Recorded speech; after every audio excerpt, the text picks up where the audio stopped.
Hello everyone, আজকে চলে আসলাম তারাপীঠ ভ্রমণের দ্বিতীয় পর্ব নিয়ে তোমাদের সাথে শেয়ার করার জন্য। আর আমি মাম্পি, আমার চ্যানেলে সবাইকে স্বাগত জানাই।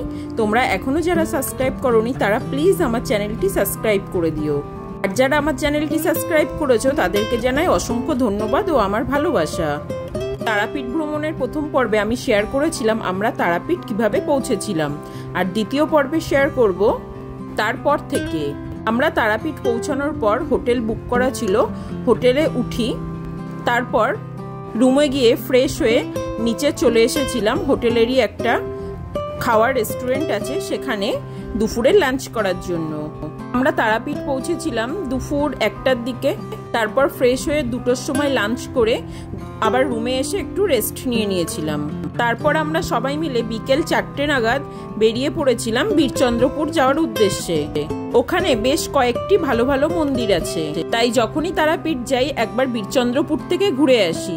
তারাপীঠ থেকে বীরচন্দ্রপুর যেতে সময় লেগেছিল আমাদের 20 থেকে 30 মিনিট মতো, আর ভাড়া নিয়েছিল, আমরা 6 জন ছিলাম, 250 টাকা। রাস্তা থেকে যেতে যেতে একটু প্রকৃতির ভিডিও করছিলাম। এই রাস্তাটা থেকে যেতে এত ভালো লাগে, এখানে প্রকৃতির অপরূপ সৌন্দর্য ফুটে ওঠে। এরপর আমরা পৌঁছে গেলাম বীরচন্দ্রপুর। মেন রাস্তার উপর শ্রী নিত্যানন্দ প্রভুর জন্মস্থানে যে তোরণটি করা আছে সেখান থেকে আমরা ছোট রাস্তার মধ্যে ঢুকে গেলাম। এর মধ্যেই বেশ কয়েকটি মন্দির পড়ে। এই রাস্তা দিয়ে যেতে যেতে দেখলাম প্রচুর কাঁচা পাকা বাড়ি, সঙ্গে প্রত্যেক বাড়িতেই গরু, মহিষ, ছাগল, ভেড়া, প্রত্যেকটি বাড়িতেই কোনো না কোনো প্রাণী পোষে। আমরা এই রাস্তা ধরে গিয়ে সবার শেষ যে মন্দিরটি আছে, যেটি বাঁকারায়ের অন্তর্ধান স্থল জানুকুণ্ড হাটুগাড়া আশ্রম নামে পরিচিত, সেখানে গিয়ে পৌঁছালাম। এখানে পুকুরের মধ্যে মন্দিরের চূড়াটি দেখা যায়। এটি একটি কুণ্ড। এই কুণ্ডে যে মন্দিরের চূড়াটি দেখা যাচ্ছে, এখানে প্রত্যেক দিন গিয়ে পুজো করে মালা পরিয়ে আসা হয়। নিত্যানন্দ মহাপ্রভু তার মাকে এই কুণ্ডে স্নান করানোর জন্য সর্বতীর্থকে আহ্বান করে এই কুণ্ডে এনেছিলেন, তাই এই কুণ্ডটি সপ্তসাগর বা সপ্ত নদী নামে পরিচিত। তার পাশে এখানে একটি ছোট রাধাকৃষ্ণের মন্দিরও আছে। এরপর আমরা চলে গেলাম শ্রী চৈতন্য সারস্বত কৃষ্ণা অনুশীলন সংঘে। এখানে নিতাই গৌর পূজিত হন। মন্দিরের ভেতরে ভিডিও করা বারণ আছে, তাই বাইরে থেকেই তোমাদেরকে দেখিয়ে দিলাম। এই মন্দিরটিও বেশ অনেকটা জায়গা নিয়েই অবস্থিত। মন্দিরের সঙ্গে থাকা ও খাওয়ার জন্য ঘরেরও ব্যবস্থা আছে।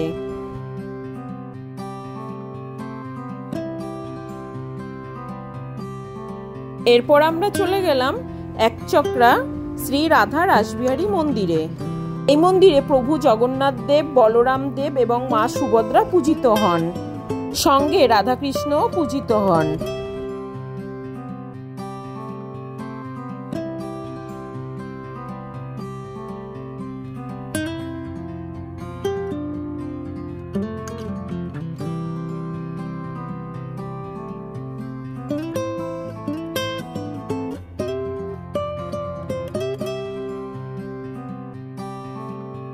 এরপর আমরা চলে গেলাম বীরচন্দ্রপুরেরই ইস্কন মন্দিরে। এখানেও মন্দিরের ভেতরে ভিডিও করা বারণ, তাই মন্দিরের বাইরে থেকেই ভিডিও করে নিলাম। এখানে মন্দিরের ভেতর পূজিত হন রাধাকৃষ্ণ ও তার অষ্টসখী আর শ্রীল প্রভুপাদ।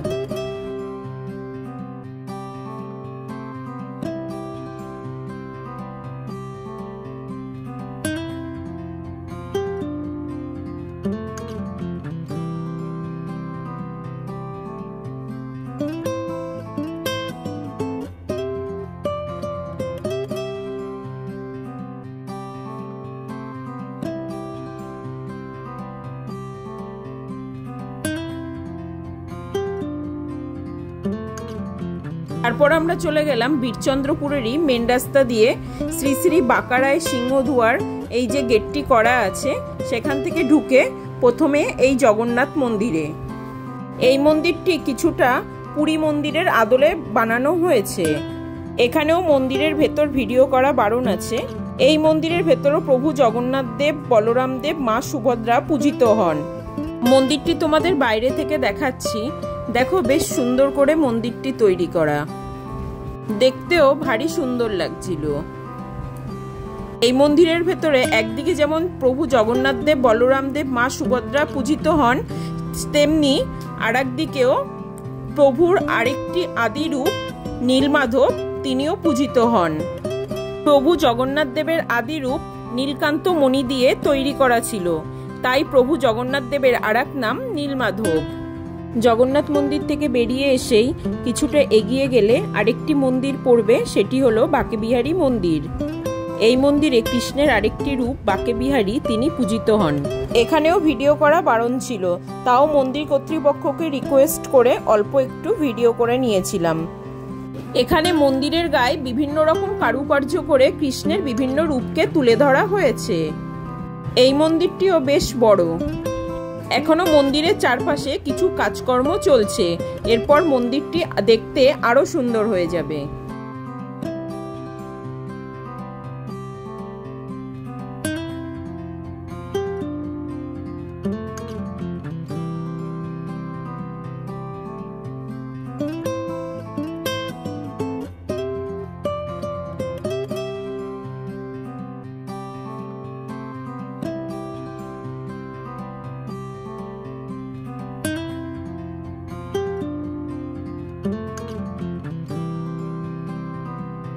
আমাদের বীরচন্দ্রপুরের মন্দিরগুলো দেখা সব কমপ্লিট হয়ে গেছিল।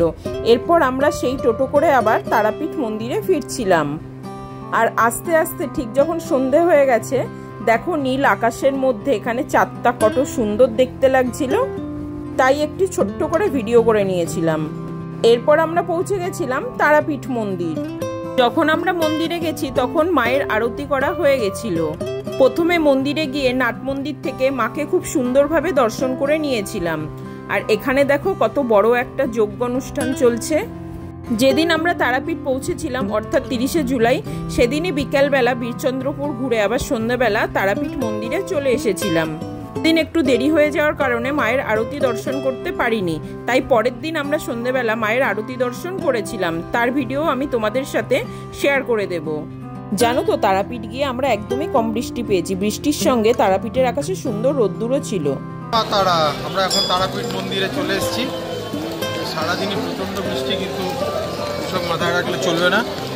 আমরা চলে এসেছিলাম তারামার মন্দিরে, যদিও আমরা অনেকটা দেরি করেছি, কারণ প্রায় বন্ধ হওয়ার সময়। তারামা এবার শয়নে যাবেন। রাত্রিবেলা শীতলভোগ অলরেডি এখানে সবাইকে দিয়ে দেওয়া হয়েছে। জয়দীপ এসেছে আমাদের সাথে। কালকে আমাদের পুজো হবে, মায়ের পুজো কালকে আমাদের হবে। ভোগ দর্শন, ভোগ নিবেদন করবো। হ্যাঁ, সবই তোমরা আগামীকালের ভিডিওটা থেকে দেখতে পাবে যে আমরা কীরকম কী করছি, কার সাথে যোগাযোগ করে কীরকমভাবে মায়ের ভোগের সব বন্দোবস্ত করছি। বা সন্ধ্যেবেলা শীতল ভোগেরও মায়ের জন্য আমাদের ইচ্ছা আছে। এবার দেখা যাক তারামা কী চাইছে, সেটাই দেখা যাক। আগামীকাল থেকে আবার আমাদের নতুন পর্ব শুরু হবে। আমরা তারাপীঠ গেলেই যে পুরোহিতকে দিয়ে পুজো করাই, তার কথা নেক্সট ভিডিওটা তোমাদের সাথে শেয়ার করব। সুন্দরভাবে পুজো করে দেন উনি। তাহলে আজকের ভিডিওটি এই পর্যন্তই। ভিডিওটির শেষে সবাই মা তারাকে একবার দর্শন করে যেও, আর সবাই মিলে বলো জয় মা তারা। তোমাদেরকে মায়ের অপরূপ রূপ দর্শন করালাম। সবাই দেখো মাকে। কমেন্ট বক্সে সবাই একবার লিখে দিও জয় মা তারা। আর যদি কোনো প্রশ্ন থাকে তোমাদের, সেটাও আমাকে জিজ্ঞাসা করতে পারো কমেন্ট বক্সে, আমি উত্তর দিয়ে দেব। ভালো থেকো সবাই। ধন্যবাদ সবাইকে ভিডিওটি দেখার জন্য। জয় মা তারার জয়।